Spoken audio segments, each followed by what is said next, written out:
네, 안녕하세요. 북미지 김성민입니다. 이번 시간에는 지난 시간에 이어서 이 머티리얼과 스피드에 대한 이야기들로 이어가려고 하는데요. 지난 시간 이야기하다 보니까 탑, 버텀, 시크니스에 대한 이야기를 마무리를 짓지 못하고 끝냈던 것 같아요. 그래서 이거를 넘어가기 전에 하나 언급을 드리고 이어가도록 하겠습니다. 월 시크니스가 좌우의 벽에 대한 이야기라면 탑, 버텀 시크니스는 위아래 벽에 대한 두께를 설정하는 것을 의미합니다. 그래서 제가 한번 이걸로 간단하게 원통형을 하나 가져왔거든요. 그려서 STL 파일로 보내보니까 이렇게 누웠더라고요. 이럴 때 당황하면 안 되겠죠? 지난번 한번 배웠던 이 왼쪽에 있는 메뉴를 가지고 요거를 바로 세워보도록 하겠습니다. 이렇게 하면 90도 돌려서 하면 서죠? 네. 이렇게 세운 다음에 이렇게 나오는데요. 제가 이걸 설명을 드리려고 미리 한번 해보다가 이렇게 되었는데요. 다시 원래대로 돌려놓고 진행을 해볼게요. 탑, 버텀 시크니스가 있는데요. 이 탑, 버텀 시크니스에 보면 하부에 메뉴 중에 탑 시크니스, 버텀 시크니스를 별도로 줄 수가 있습니다. 저는 방금 전 이 값을 체크를 해 놓은 상태인데요. 이 위에 있는 값들이 예를 들어 1.0으로 바뀌거나 이렇게 하면 밑에도 저절로 알아서 따라서 바뀌는 걸 볼 수가 있습니다. 기본 설정으로 0.8로 한번 해보도록 할게요. 0.8. 0.8로 한다는 것은요, 그 레이어 뷰를 통해서 밑을까지 쫙 내리면요, 첫 번째 레이어에 그 레이어를 깔죠. 한 레이어를 깔고 났는데 이 레이어의 두께가 얼마냐면 0.2. 다음으로 또 깔았습니다. 네, 다음 또 한번 깔죠? 그리고 이상한 데 가버렸네요. 네, 다음으로 또 한 레이어를, 두 레이어를 깔았습니다. 그러면 높이가 0.4가 될 겁니다. 아직 0.8이 안 됐죠? 한 레이어를 더 깔면 세 레이어로 해서 0.6이 됩니다. 이제 설정값이 만약에 0.8이라면 4개의 레이어까지를 깝니다. 원래 이 원통은요, 이런 게 아니라 그냥 솔리드 뷰로 보면 이렇게 보이는 것이 정상입니다. 이렇게 그냥 원통이죠. 근데 이 원통을 그대로 꽉 채워서 출력을 하는 것이 아니라 안에는 인필, 체험 퍼센티지를 20%로 하기 때문에 레이어 뷰로 보자면 가운데는 이렇게 체험이 되어 있는 겁니다. 20%의 체험은.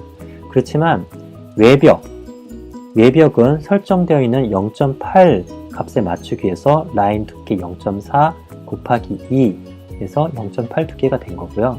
밑에와 탑 위에는요, 0.2 레이어 하이트를 0.8로 맞추는 겁니다. 즉 여기서 4번 층을 올려주는 거죠. 4층을 올려준 다음에 그 다음부터 인필에 들어가라 라고 하는 것이 탑, 버텀 시크니스에 대한 의미입니다. 맨 위에도 마찬가지예요. 맨 위에부터 100, 99, 98, 97 이렇게 4개의 레이어를 탑 레이어 시크니스로 깔고 있는 것을 볼 수가 있습니다.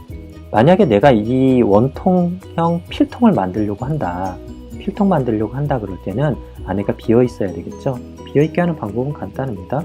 여기를 0으로 만들면 되죠. 인필을 0으로 만들면 겉에 외벽이 채워지고 나서 안에 인필을 전혀 하지 않은 채 위로 올리는데요. 꽃병 같은 거 만들 때 겉에 있는 형태만 만들고 안에를 이렇게 인필을 없애서 출력을 하는 경우도 있습니다. 비어있죠? 근데 뭐가 문제냐면 위로 가면 막혀버립니다. 그러면 이걸 출력하고 나면 위를 뚫어야 되는 문제가 생기죠. 그렇게 안 하기 위해서는 탑 시크니스를 0으로 만들어주면 됩니다. 0으로 만들어주면 이런 일이 별로 없잖아요. 이렇게 되면 위에가 텅 비거나 압출이 안 된 것처럼 나타날 수 있기 때문에 이런 개를 안 하기 때문에 주황색으로 얘가 나타내는데, 어쨌든 이렇게 출력하면 밑에는 탄탄하게 있지만 위에는 뻥 뚫려 있는 이런 필통 형태가 만들어집니다. 어떤 분들은 요 바닥면을 갖다가 구멍을 뚫었으면 좋겠다 하시는 분이 계세요. 바닥면 구멍 뚫기 위해서는 이것도 간단하게 0으로 눌러서 없애주면요, 바닥면도 뚫린 원통이 생성이 되죠. 이렇게 바닥도 없고 위에도 없는 동그란 원통 기둥이 형성이 됩니다. 여기까지가 쉘에 대한 내용이었습니다. 다음으로 머티리얼 부분인데요. 머티리얼은 머티리얼 종류에 따라서 온도 조건이 다릅니다. 온도 조건은 본인이 가지고 있는 머티리얼에 따른 기본 설정 온도들로 해서 해주실 수도 있지만, 직접 한번 테스트를 해보는 방법도 있어요. 이런 기둥을 만든 겁니다. 이거 어떻게 만들었냐면, 쉘의 두께를 갖다 0.4, 그러니까 한 레이어만 하고 위아래 다 뚫습니다. 물론 인필도 하지 않죠. 그래서 텅텅 빈 상태로 쭉 올리는데, 온도를 갖다가 밑에서부터 점차 온도를 낮추면서 진행을 한 겁니다. 그래서 이렇게 보면 어떤 뒤쪽 면에서 어떤 부분은 좀 거칠고 지저분하고 하는데 위로 올라가면서 형태가 조금씩 달라지죠. 물론 투명도도 좀 달라지는 거 볼 수 있습니다. 그래서 올라가면서 나는 이 정도가 괜찮겠다 라고 생각하는 어떤 판단이 되면 그 해당 온도 조건을 가지고 하는데요. 저는 이런 과정을 통해서 가장 적절한 온도 값인 190도로 지금 출력을 진행을 하고 있습니다. 물론 이게 0.2로 뽑을 때는 90이지만 0.3 레이어 하이트로 뽑을 때는 온도를 좀 높여줘야 되더라고요. 압출이 아무래도 같은 시간에 많은 것을 뽑다 보면 힘들어지기 때문에 조금 더 부드럽게 해주기 위해서는 필라멘트 온도를 높여주는 게 필요합니다. 빌드 플레이트는 출력된 출력물이 갑자기 수축을 외부의 공기에 의해서 수축해 버려서 휘거나 이런 것들을 좀 방지해주는, 그리고 안착을 돕기 위해서 좀 기본 온도 조건을 이렇게 하는데요. 저 같은 경우는 안착이 좀 그나마 잘 되는 폴리카보네이트 계열의 베드를 쓰고 있고요. 그리고 방에서 하고 있는데, 그 베란다에 놓고 할 때는 한 50도 정도 올렸었는데 지금은 한 30도 정도를 하더라도 떨어지거나 하지 않더라고요. 방안 온도가 한 25도 정도 선이잖아요. 그러다 보니까 온도 변화가 크지 않아서 그런지 어떤지 수축이나 이런 문제는 30도로 했을 때 그다지 많지는 않았습니다. 요거는 각자가 한번 처해진 환경 속에서 테스트를 좀 해보시면 좋을 것 같습니다. 그래서 만약에 떨어지거나 수축 때문에 문제가 있다 그러면 이 값을 점차 높여서 안 되는 조건을 찾아보시는 게 좋을 것 같습니다. 그리고 이거 다이아미터가 여기 머티리얼의 기본 설정 값들이 있는데, 이 머티리얼 설정에 따라서 적용이 되는 겁니다. 기본 값은요. 근데 이 다이아미터 보면 2.85로 되어 있죠. 우리가 일반적으로 쓰고 있는 거는 1.75mm의 필라를 쓰고 있는데요. 2.85면 2배 가까이가 큰 거잖아요. 그러다 보니까 압출량이 절반으로 줄어들게 됩니다. 만약에 다이아미터가 이렇게 설정이 되어 있으면 반드시 이거를 바꿔 주셔야 됩니다. 이게 머티리얼 값의 디폴트가 1.75로 되어 있는 것도 있는데 어떤 경우에는 2.85로 또 나타나서 이 G코드를 정말 어마무시하게 이상하게 생성을 시키기도 합니다. 제가 얼마 전에 몇 가지 테스트를 하다가 경험을 했는데요. 뭐 이런 겁니다. 출력을 했는데 이 바닥면이 이렇게 나오는 거예요. 분명히 가득 이렇게 채워야 되는데 뭐가 꽉 채워지지 않고 굉장히 가늘게 뽑히다가 어느 순간에 이렇게 뭉치고, 도무지 이유를 찾을 수가 없었는데 알고 보니까 필라멘트 다이아메타가 2.85로 설정이 되어 있었던 거였습니다. 2.85로 설정되면 당연히 같은 양을 밀어놓으면 더 많이 나온다고 판단해서 얘가 양을 줄이겠죠. 압출량을 줄이는 효과가 있어서 요거를 자신의 필라멘트의 굵기에 맞추는 것이 필요한데요. 버니아 캘리퍼스 같은 걸로 직접 이렇게 잰 다음에 직경을 재서 평균치, 여러 군데를 재서 평균치를 적어 주시면 되는데, 저는 해봤더니 그냥 1.75로 놓고, 만약에 너무 압출량이 많다 그러면 이 플로우 값에서 줄이고 또 낮추고 뭐 이런 식으로 하면 되지 않나 라는 생각을 했습니다. 리트랙션은 어떤 거냐면, 제가 테스트할 때 조금 조건 잡을 때 했던 거 한 가지 보여드리면 될 것 같습니다.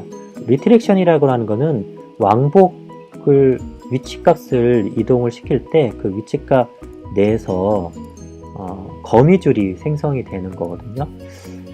제가 여기다가 사진을 안 놔놨던 것 같은데, 예를 들어 이런 기둥 두 개가 있다 그러면 이 기둥 사이를 갖다가 노즐이 왔다 갔다 할 때 이 여기 주변에 거미줄이 가득 형성이 되는 모습들을 경험을 하셨다면 리트랙션이 필요한 때입니다. 리트랙션에는 그냥 체크만 되어 있는데, 리트랙션 하부 항목으로 들어가 보면 리트랙션에 디스턴스가 있고 스피드가 있습니다. 리트랙션의 디스턴스와 스피드가 있는데, 이것도 리트랙션 이런 거 놓고 리트랙션 값을 저는 1mm로 했을 때 그리고 2mm로 했을 때 등등을 테스트를 했습니다. 리트랙션이 없으면 이렇게 거미줄이 생기고요. 리트랙션을 놓으면 괜찮습니다. 근데 이렇게 해봤을 때 6.5라고 하는 값은 굉장히 컸습니다. 저는 지금 현재 1mm로 써도 거미줄이 안 생깁니다. 리트랙션 스피드는 저는 한 40 정도로 줘서 진행을 하고 있고요. 여기까지가 머티리얼의 기본 되는 내용입니다. 스피드 값은요, 프린트 스피드가 굉장히 중요합니다. 프린트 스피드는 결국 출력물의 퀄리티, 품질과 연관이 돼 있거든요. 제가 얼마 전에 어떤 펌웨어를 새로 깔고 테스트를 해보려고 100까지 올려서 해봤습니다.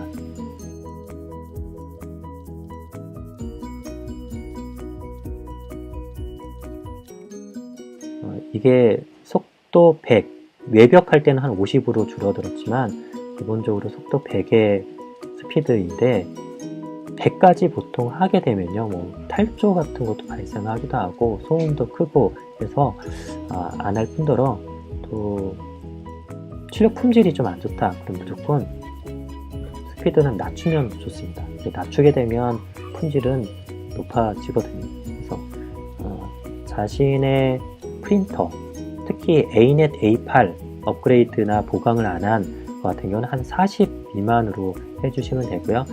내 프린터가 그래도 보강해서 좀 튼튼하다 그러면 한 80 이상도 노려볼 만한데, 노즐에서 빠져나오는 필라멘트의 유체 특성상 너무 높을 경우에는 물론 출력은 되지만 형태를 좀 확대해서 보면 그게 좋은 형태가 안 될 수 있습니다. 그래서 맥스 60, 80 정도를 추천을 드리고요. 트래블 스피드는 출력하지 않는 이동 시에 적용되는 속도인데, 만약에 가느다란 형태의 출력물이 있다 라고 할 경우에는 트래블 스피드도 좀 낮추는 게 좋지 않나 라는 제안을 드립니다.